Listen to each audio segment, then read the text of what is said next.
Mystère, enquête, suspense, meurtre. Vous aimez avoir la chair de poule en lisant un livre? Eh bien, j'ai le roman pour vous. Rouge Poison de l'auteur Michel Marino sera certainement une lecture que vous apprécierez. Ce roman est d'ailleurs tellement captivant qu'il fera sûrement un film à grand succès. Voici à quoi ressemblerait son affiche.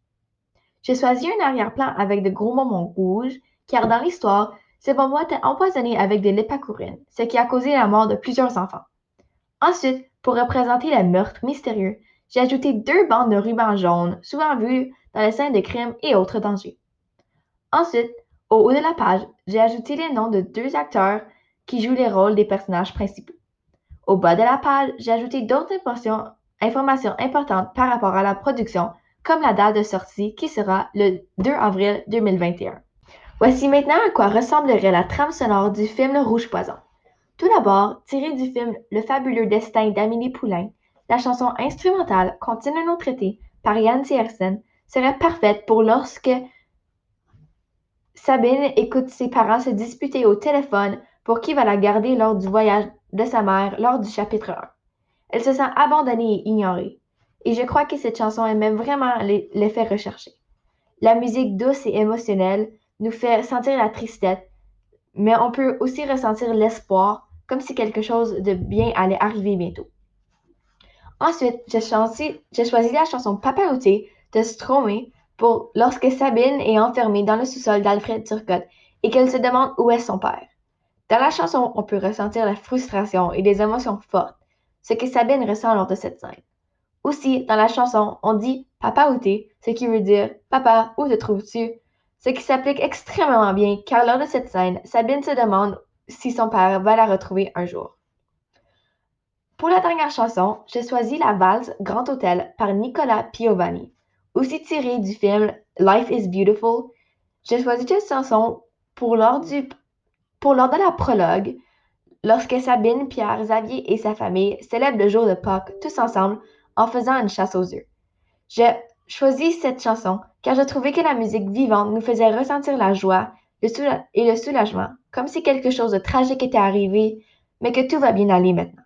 Exactement ce qui est arrivé dans l'histoire. Pour continuer, voici des acteurs qui, selon moi, pourraient très bien interpréter le rôle de ces personnages principaux. En premier, Millie Bobby Brown pour le rôle de Sabine, car elle joue souvent des rôles indépendants et aventuriers, comme dans Stranger Things ou dans Enola Holmes. Elle a également les cheveux bruns très foncés comme Sabine. Ensuite, le jeune Rupert Grint ferait, d'après moi, l'acteur parfait pour Jérôme Fafard, car il a les cheveux roux comme lui et son visage est un peu plus rond, et cela répond parfaitement aux caractéristiques physiques de Jérôme. Pour continuer, pour le rôle de Xavier, Félix Bossuet ferait l'acteur parfait, car on n'explique pas vraiment l'apparence physique de Xavier, mais on précise qu'il est un peu plus gêné, timide et sensible. Et si vous connaissez le film Belle et Sébastien, Félix joue le rôle d'un petit garçon très timide comme Xavier. Puis, pour le rôle de Pierre Ross, je crois que David Harbour serait parfait, car il a les cheveux tout ébouriffés comme Pierre Ross et une longue barbe. Aussi, il joue souvent dans les films d'action et d'horreur, comme dans Stranger Things, où il joue également le rôle d'un policier.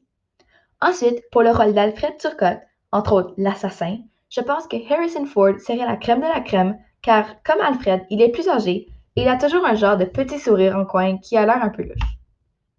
Et finalement, pour le rôle de Marie Lausier, Geneviève Bouillet serait d'après moi l'actrice parfaite, car on ne spécifie pas nécessairement l'apparence physique de Marie dans le livre, mais on la décrit comme étant amincie et pâlie depuis la mort de son fils.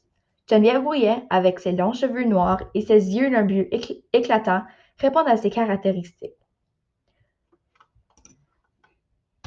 Pour conclure, voici à quoi, d'après moi, ressemblerait l'affiche du film du roman Rouge Poison, ainsi que les acteurs et la trame sonore.